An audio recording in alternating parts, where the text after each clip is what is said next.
Hello everyone, today I'm testing two telephoto lenses. One is the prime lens 85 f1.8 budget portrait lens by Sony. Very nice lens, very sharp, one of the sharpest lenses among all Sony lenses. And the other one is the Sony A7RII f4 G lens. That is a telephoto and zoom lens.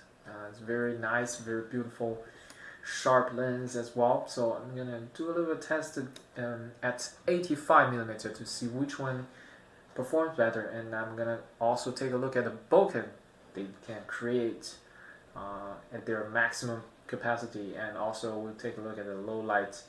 Right into it, the first shot I took was the 85 prime lens at f1.8, just to show you at wide open how sharp it can be.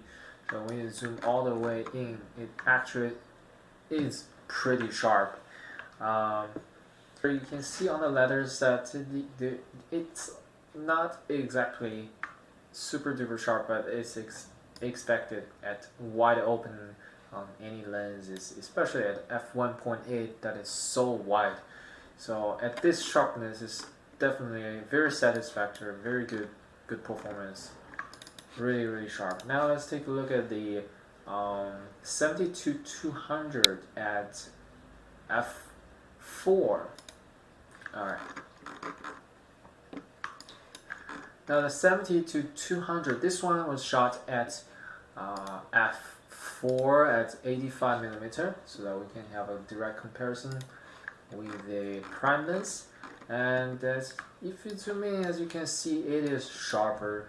Here the image is cleaner, you don't see the little purple fringing thing on the letters, so the image quality is definitely better at f4 with this lens. Now let's take a look at a Sony 85mm prime lens at f4. So stopping down from f1.8 to all the way to f4, this lens should be super duper sharp. And as we can see here, it is pretty sharp. Yeah, f4 is it's already much better than at f1.8,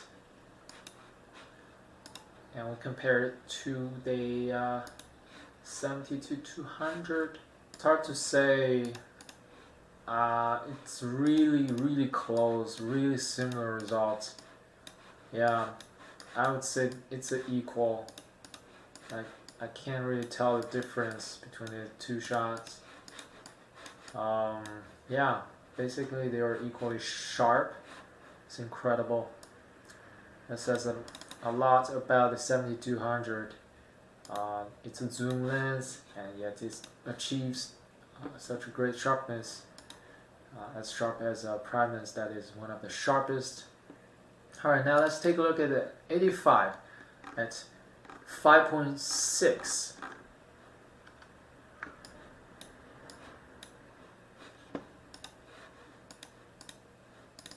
And 70-200 at 5.6. So when I step down from f4 to f5.6, it should be a little bit sharper, right?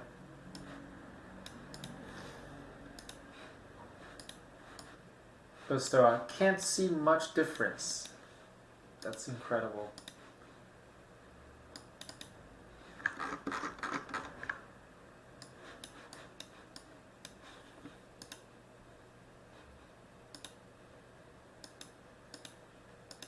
That's actually incredible.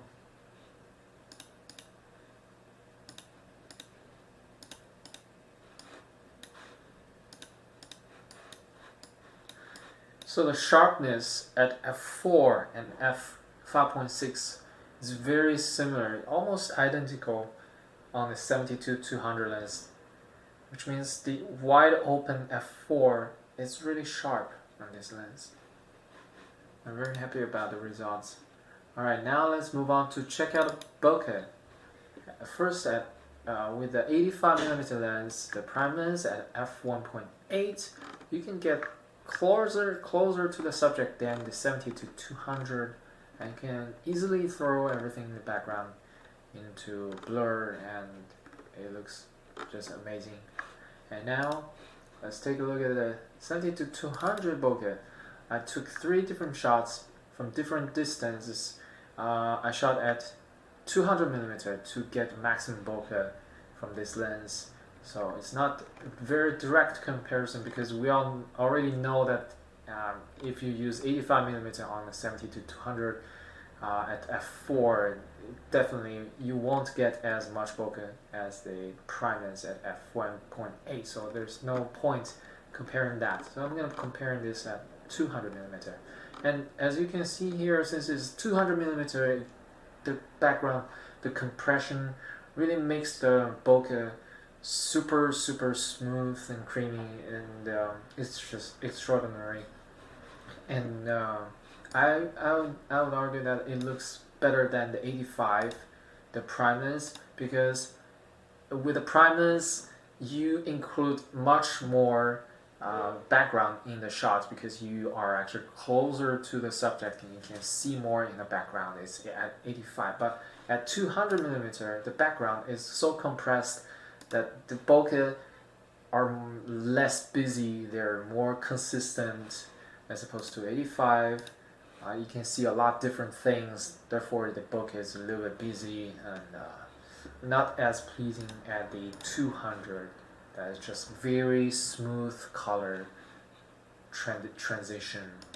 Alright, let's take a look at next 70-200. I got even closer to the subject, and you can see the bokeh is just, everything is just smooth.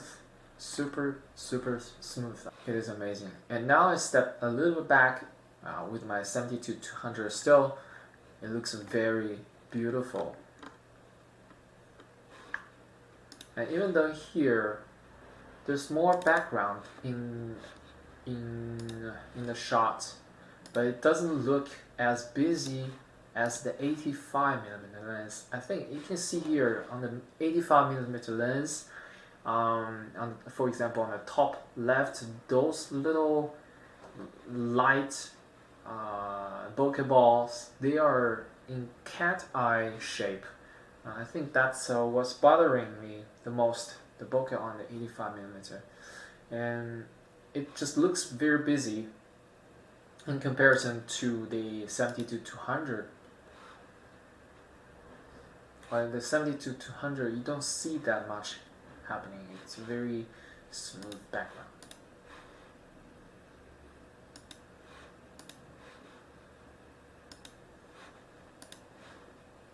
On the 70-200 is much less distracting. Alright, move on to the low light test, or how much light you are giving up by using an f4 lens comparing to an f1.8 lens. First shot is taken with a prime lens 85mm at f1.8, and all settings are the same shutter speed, same ISO, it's just different aperture. Shot with the 70-200 at f4 instead of f1.8, you're losing a few stops of light, therefore you can see the image is so much darker. So that's the difference between f1.8 and f4. So if you want to shoot low light, you have to consider that. Taking that into consideration, you're gonna crank up the ISO.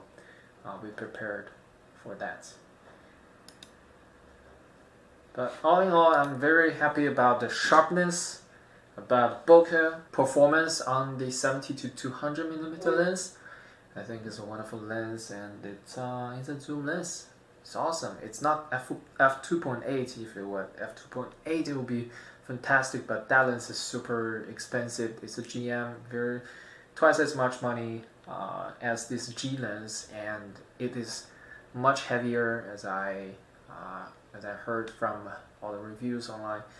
So yeah, I think this 70-200 is very nice for amateur, for hobbyist, for day-to-day shooting.